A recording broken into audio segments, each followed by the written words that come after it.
Hey guys, quickly, Celeste here. People ask me, how do I find meaning? How do I find purpose? How do I find all these things? Age-old question, we know you actually don't find it. But you know what? You create it.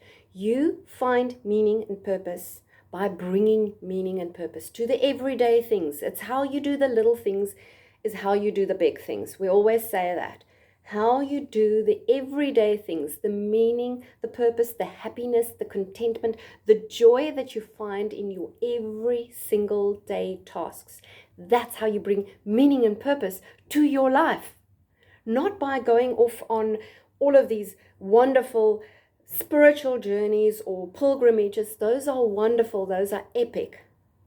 But the actual stuff happens in the little chores, in the little things that you do every day, with bringing meaning and purpose to that. Just wanted to leave that quick message, quick reminder for you. Have a beautiful day. Love you all. Bye for now.